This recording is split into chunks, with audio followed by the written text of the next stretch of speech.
いスー、イモナレフです。今回もヒロアカウルトラランブルやっていくよ。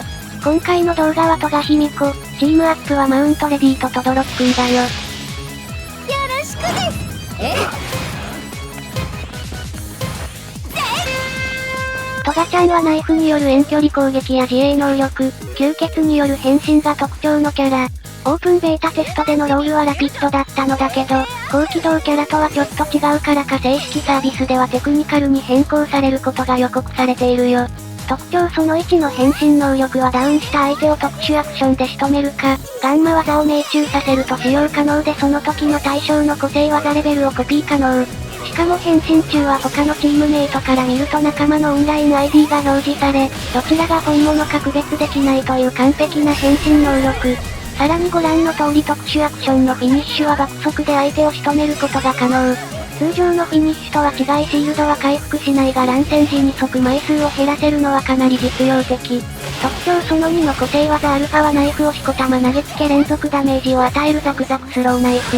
一発のダメージは低いが連射が速く、他の射撃と違い連続ヒットで相手を吹っ飛ばして無敵にしてしまうこともない。そのため連続ヒットさせられればかなりのダメージを叩き出せる主力技。また連続ヒット中は反撃できないのけぞりが連続で発生するので相手の行動阻害にもなる。ダビ君さようなら。個性技ベータは前方に突進しながら切りつけを行い、命中すると加速して連撃を繰り出すスパスパキラーナイフ。近距離での攻撃手段になるほか加速状態を利用して攻撃からそのまま離脱が可能。期待値はアルファ技の方が高いため基本は相手との距離を取り、ダメージを狙う技というよりも接近された時に距離を取るために使うのが効果的。ガンマ技は注射器を飛ばして吸血を行う集中シリンジ、血液を所持している場合はそのキャラに変身する。変身の仕様は前述した通りでしゃがみに同士で任意で変身解除ができるほか、不要な血は変身前に破棄も可能。注射器は射程距離内ならば誘導性が強くかなり当てやすい。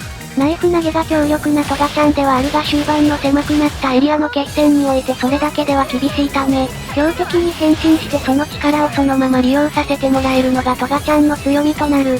また通常攻撃は威力、速度、踏み込みともにごく普通な三段攻撃だ。さて開幕に仕留めた戸村くんの血で変身したが個性技のレベルが低かったのでこの場面は元の姿のナイフ投げの方がいいな。今回は序盤に速攻でアルファ技のレベルを最大にできたため最高のパフォーマンスを発揮できる。そして今度はダウンを奪った敵のマウントレディに爆速フィニッシュ&血液ゲット。マウントレディの巨大化はかなり強力なのでいざという時役に立ちそうだ。さて序盤はそれなりに戦ってレベルアップや物資の確保もできた。あとは道中見かけた単独のプレイヤーなどを制圧しつつ体勢を整えていこう。また単独っぽい敵の飯田くんだ。動きが速くて狙いづらいがしっかり車線を確保できる位置取りを意識しよう。トガちゃんのナイフ投げはこのゲームのオートエイムと特に相性がいい。一度狙いをつけてしまえば多少車線が切れても狙い続けてくれるので弾速と連射性が高いのもあってガンガン命中する。さてこの単独の飯田くんを倒したことでさらにチーム数が減少か。ちょうど遥か遠くでこちらを見ている残りのチームが見えるな。このまま有利ポジションから見下ろしつつ攻撃チャンスを伺っていくとしよう。遥か下の方に1チーム発見。視認できるのはつゆちゃんととどろきくんかな。通常の射撃は中距離そこそこで消えてしまうため届かないのだがトガちゃんのナイフ投げは、なんと届いてしまう。この距離ではオートエイムは効かないが足が止まっている相手なら十分だ。よしアイテム整理をしていたのか何が起こったかわからない模様。このまま一気に攻めていこう。あのチームの3人目は飯田くんでダウンしたとどろきくんをおぶって逃げていったな。つゆちゃんともども足が速くて厄介な相手だがこの狭い行動に入ってくれたのは好都合。相手が体勢を整える前に一気に崩そう。相手が遮蔽物を作って防御してきた。しかし逃げ遅れたつゆちゃんは逆にピンチになっているぞ。ここはしっかりナイフ投げの車線に収めて攻撃をしつつのけぞらせて行動を阻害しよう。よし厄介なつゆちゃんにいいのが入ったな。このまま距離を取りつつナイフ投げ主体で戦っていこう。ダウンした敵のとどろきくんがつゆちゃんに瞬間蘇生されているがそんなものは関係ない。よしとどろきくんがリタイア、つゆちゃんもダウンだ。飯田くんは逃げていってしまったが現状はこんなもんでいいだろう。まず1チームの戦力を大幅に削ぐことは成功したな。問題は最後の1チームだがこっちの方向にいたはず。あノイズクくんは最後の1チームだ。最後の1チームとの決戦は体勢を整えつつしっかり足並みを揃えてから臨んだ方がいいだろう。そのためにも合間を見てしっかり回復しておくことが重要だ。よし味方もしっかり状況を把握して下がってくれた。私の個性技はもうすべてレベルマックスなのでレベルアップカードはしっかり味方に使ってもらおう。おっとまずいぞ、いつの間にかこの行動エリア範囲外になって埋もれてしまう。エリア外を突っ切って早いところ戦線に戻ろう。ダメージは受けるがエリア内のチームは私らがどこから来るのかまではわからないはずだ。さてちと痛かったが戦線復帰。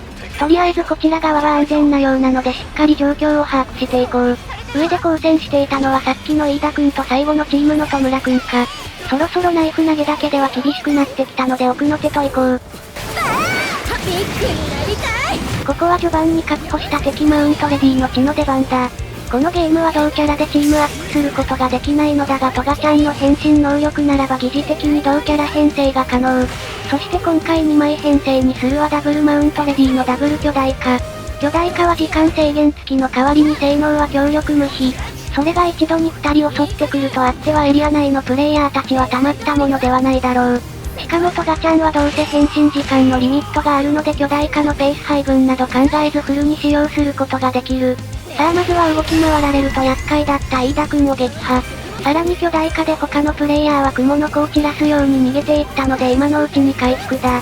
さてナイフ投げをしつつ次のターゲットを物色。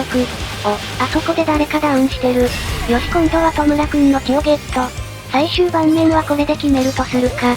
さてあと確認できるのはさっきの伊豆くんと敵の飯田くん。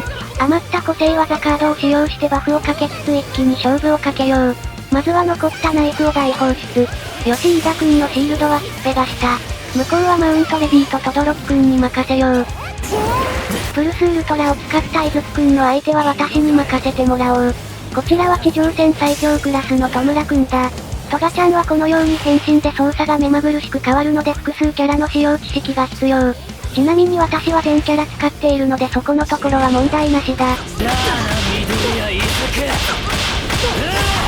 さてこれで残るは飯田くんただ一人。向こうも蹴りがついたようだな。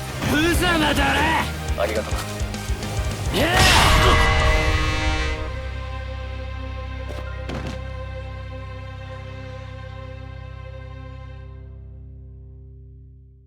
圧倒的な力を見せつけた。こいつらに拍手を。自己紹介するか。変身できます。やったー。綺麗だねというわけでトガちゃんでした。怒涛のナイフさばきにより相手を撹乱しながら吸血をし、変身で一気に決める文字通り変幻自在のキャラ。進化を発揮するには他のキャラ知識も必要だが独自の楽しさがあるキャラだよ。それではご視聴ありがとうございました。